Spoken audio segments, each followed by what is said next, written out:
Hi, welcome back to Mind Your Business right here every Wednesday, 12 to 1, 1400 AM, 105.1 FM. We still got Brian Wallace from Comic Cleaners hanging out with us, John Michaels.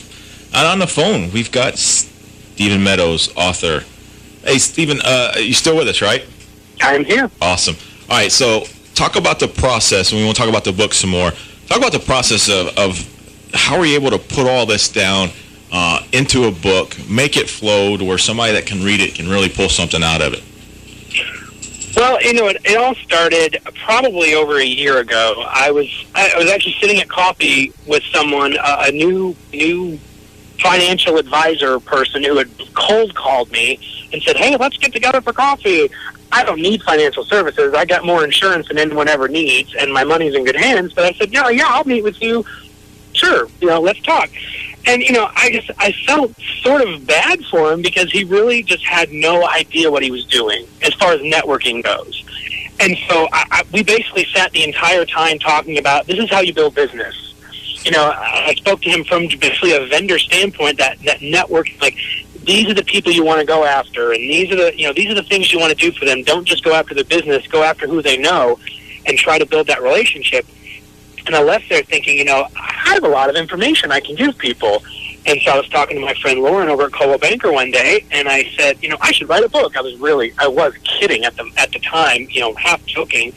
And she said, yeah, that's a great idea. Well, I did a bunch of research on it. And, of course, if you do research online about writing a book, it sounds like the worst. It sounds worse than childbirth. Right. I mean, it sounds like this horrible, daunting task. Why bother? And you won't make any money. Of course, I wasn't doing it to make money. That wasn't my motivation. Obviously, I wouldn't mind making money. But and so I said, I'll go halfway. I'll write a blog. I can do that. I can commit to, blogging once or twice a week. So I created meetmoremakemore.com.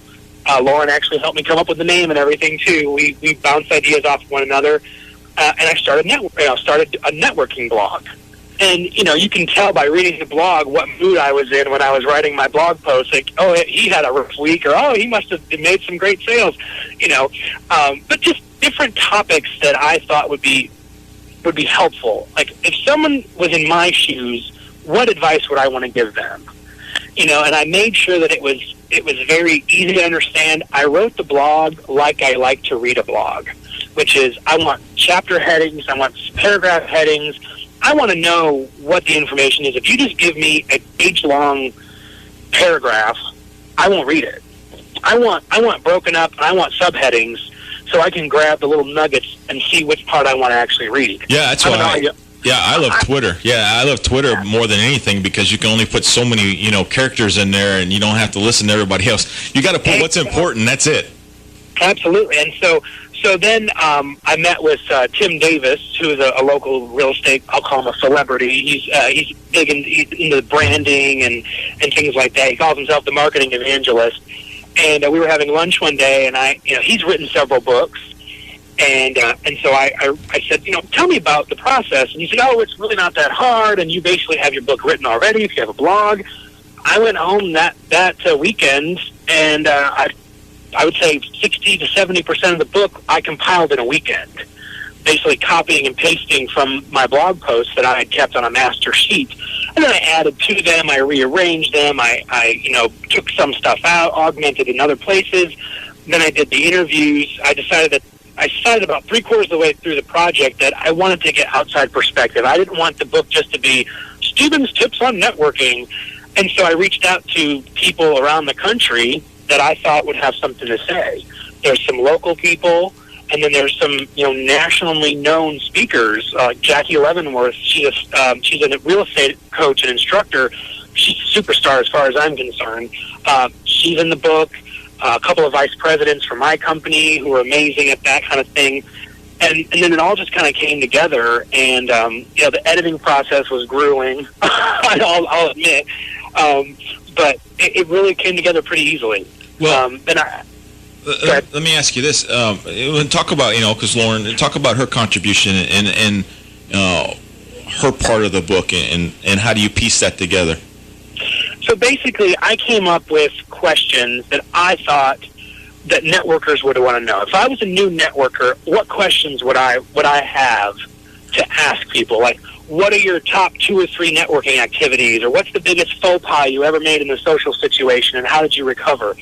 And so the interviewees, like Lauren, answered these questions, and what amazed me was how similar their responses were to the content of the book. None of my contributors have read the book yet.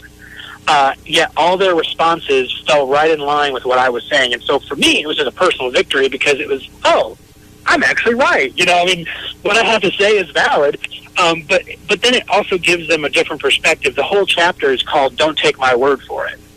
And it's basically just, I don't want you to think that I'm the end-all, be-all in networking. I'm not. These are just things that have worked for me, and here's 8 other people that have had great networking success, and here's how they do it. Well, now you've had your backgrounds in, specifically been in the real estate, even though it's different sectors of it, but in the real estate. But if somebody owns a retail store, a restaurant, or any type of service, and they're reading this book, is it more specific about networking tips in general? It's not like you have to be a realtor to be able to understand it? No, I tried to write it from a general sales perspective. Like anyone in any kind of what I call relational selling, anytime you can build a relationship that's going to help your business, that's when you can learn from this book. A lot of the examples are from the real estate industry, obviously, because that's where I draw my experience. But anyone can take from this book. I mean, even if you're not in sales, just, hey, I want to learn to meet more people. There's some tips in there about communication and, and listening and things like that. And so yeah, anyone can really get some benefit from this book. And I kept it small. I kept it very simple, because I didn't want it to be this follow my 15-step program and buy my additional CDs. And I wanted to be you know what? I want you to take this book, get what you can out of it, enjoy it, and move on. Let me ask you this, in your experiences, would you say there's a great correlation or let's say a parallel to running your business as far as networking? Because there's different stages. It's a long haul. Networking isn't overnight. You don't want to seem too pushy or too eager. I mean, it's something that you have to grow over the years, just like your business. Absolutely. And there comes a time, and I think the most difficult thing for some networkers is when you finally reach that point where it's like, I got to close the deal. I've courted this person long enough. It's time for me to actually ask for their business. But you're right. If you do it too soon, then it's like, whoa, slow down there, Sparky. Or if you take too long, it's just like in a relationship. Well, I guess they're not interested. I guess they don't want my business. I've actually had people tell me that in my past real estate life is, well, you never really said anything about it, so I just assumed you didn't want to work with me. What's a good point? That's a great point. I'm interrupting, but that's a great point. I want to stop a second on. What do you do in that situation? How do you identify that situation before you potentially lose a potential deal?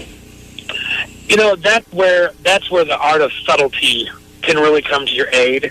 I learned a stat my second year in the business, actually no, my first year, that the average person will forget that you're in whatever business you're in every 17 days.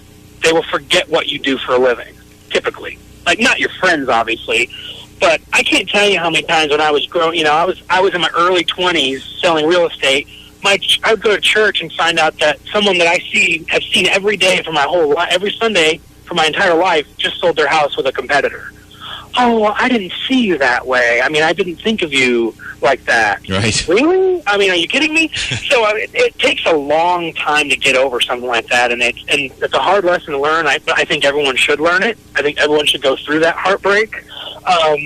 But then you'll just learn. You've got to find ways to stay in front of these people, and that's where social media can be such a huge help, because you can drop little hints about what you do without being obnoxious about it. You don't have to get on there every day and say, I sell real estate, or I sell cars. Just, I love my job. I love being out and showing houses on such a beautiful day. Right. I forgot Joe was in real estate.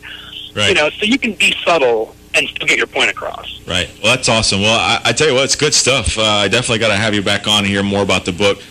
Real quick, your blog and your book website is, of course, www, but it's meetmoremakemore.com. Released, you said, June 18th?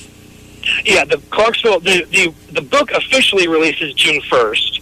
I'm throwing a Nashville launch party on June 4th, and then the Clarksville party is June 18th. All right, so June 1st. Where can listeners find your book at?